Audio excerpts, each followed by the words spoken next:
हाँ दोस्तों, हमारी आज की कहानी है प्यार की धूप छाँव। भाग फर्स्ट। तेज स्पीड में भागी जा रही गाड़ी एक झटके के साथ रुक गई।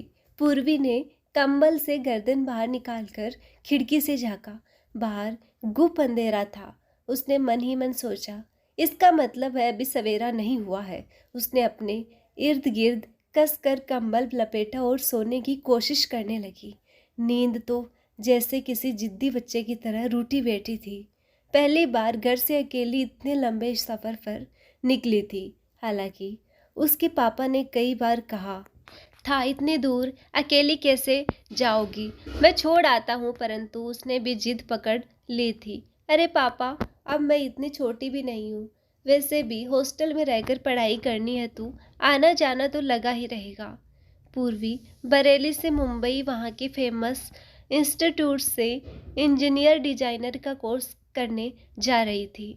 अब मन ही मन पछता रही थी कि ना पापा को साथ आने से रोका होता, कम से कम ये सफ़र तो आराम से कटता। उसने एक बार फिर से सोने की कोशिश की। कुछ देर की झपकी लेने के बाद इस बार नींद फिर कानों से टकराती गर्मा गर्म चाय की आवाज़ से खुली। दिन निकल आया था। पता नहीं कौन सा स्टेशन था। उसने एक बार फिर से, परंतु ऐसे कंपार्टमेंट के कारण ठंड भी लग रही थी, साथ ही चाय पीने की तलब भी जोर से मार रही थी। उसके मन में झंझलाहट सी भर गई कि इन ऐसी कंपार्टमेंट में बस खिड़की से झांकते रहो, शीशा खोलकर कुछ ले नहीं सकते। यदि जनरल बोगी होती तो झट से खिड़की खोलकर अपने सीट पर बैठे बैठे चाय ले लेती। अब करे भी तो क्या करे, तभी उसकी नज़र बर्थ पर पड़ी। जब वह ट्रेन में चढ़ी थी, सामने वाली बर्थ साफ थी, परंतु शायद रात में कोई आया होगा। सामने की बर्थ पर एक लड़का सो रहा था। वह सोच में पड़ गई कि पता नहीं कैसा हो। वैसे भी गर्ल्स कॉलेज से पढ़ाई करने के कारण अभी तक लड़कों से बातचीत का कोई मौका नहीं पड़ा था। जब गर्मा गर्म चाय की आवाज़ सुनी और मुस्कुराते हुए पूर्वी की तरफ देखकर हाय गुड मॉर्निंग कहा और तुरंत डिब्बे से नीचे उतर गया। जब लौट कर आया तो उसके हाथ में चाय के 2 सकोरे थे। सलील ने एक कप पूर्वी की तरफ बढ़ाते हुए कहा, लीजिए गर्मा गर्म चाय का आनंद लीजिए। वैसे भी यहाँ की चाय बहुत मशहूर है और सकोरे में चाय पीने का जो मज़ा है वह कप में चाय पीने में कहाँ। पूर्वी ने भी संकोच त्याग कर चाय का कप ले लिया। मैं सलील मुंबई जा रहा हूँ, वहाँ एक इंस्टीट्यूट से एमए कर रहा हूँ। यह मेरा आखिरी साल है। अपना परिचय नहीं देगी? शलीन ने कहा। पूर्वी कुछ खेप सी रह गई। नहीं, वह बात नहीं है। मैं भी मुंबई की फेमस इंस्टीट्यूट SNDC से इंजीनियर डेकोरेशन का कोर्स करने जा रही हूँ। मैं भी बरेली से हूँ और पहली बार मुंबई जा रही हूँ। बहुत सुना है मुंबई के बारे में कि सपनों की नगरी है, सभी के सपने पूरे होते हैं यहाँ। देखती हूँ मेरा क्या बनता है। पूर्वी एक ठंडी सांस छोड़ते हुए बोली। अरे यार, इतना डरने की क्या ज़रूरत है, कम से कम मुस्कुरा दो। क्योंकि मुस्कुराने के लिए कोई पैसा या रोकड़ा नहीं, बस अच्छा थोबड़ा चाहिए। फिर वह तो विद ग्रांड ग्रेस तुम्हारे पास है ही, फिर मुस्कुराने में इतनी कंजूसी क्यों भला? आधे काम तो आपकी प्यारी सी मुस्कान से ही हो जाएंगे। पूर्वी ने शलीन की ओर आंख उठाकर देखा।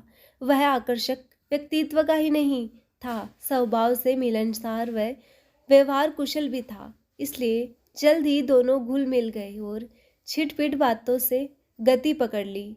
एक दूसरे के परिवार की संक्षिप्त जानकारी लेने के बाद बातचीत का रुख एक दूसरे के पसंद नापसंद की ओर मुड़ गया। अच्छा, ये कोर्स करने के बाद यदि सर्विस करने का इरादा है या अपना ही ऑफिस खोलने का? वैसे भी इस क्षेत्र में काफ़ी स्कोप है। अधिकतर अमीर लोग अपने घरों को आजकल इंजीनियर डेकोरेशन वालों से ही सजवाते हैं। मेरी कज़िन भी यही कोर्स किया है और आजकल अपना ऑफिस खोलकर काफ़ी अच्छा अर्न भी कर रही है। यदि तुम चाहो तो मैं तुम्हें उसका नंबर दे सकता हूँ, शायद तुम्हारी कुछ मदद हो जाए। शलीन की इतनी साफ गोई व मदद भरी बातें सुनकर पूर्वी को काफ़ी राहत मिली।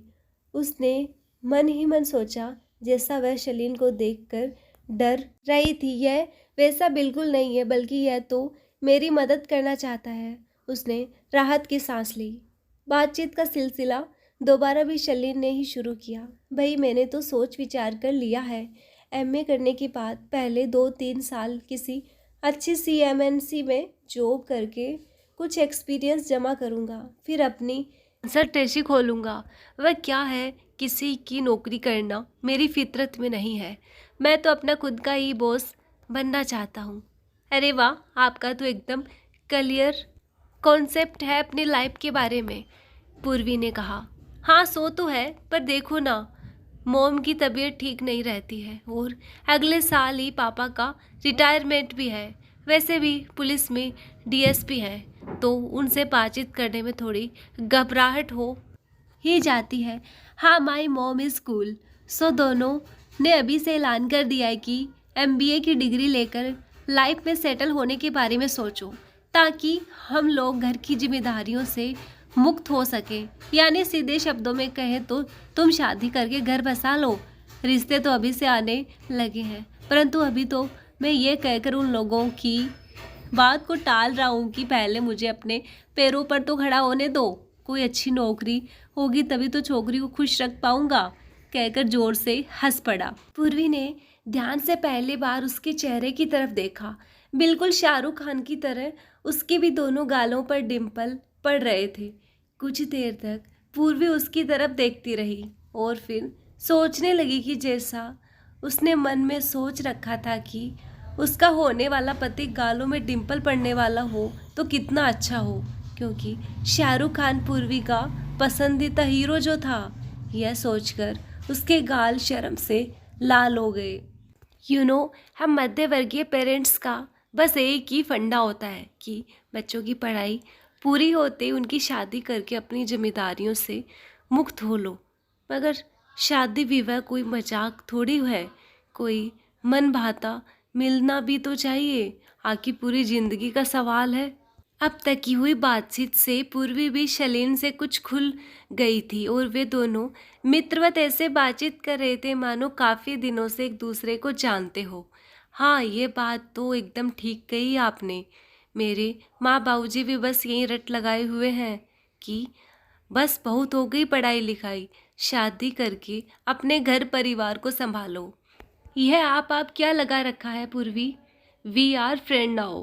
वैसे भी ट्रेन में जब सह यात्री दोनों ही यंग हो तो अपने आप उनके बीच की दूरी सिमट कर छोटी हो जाती है।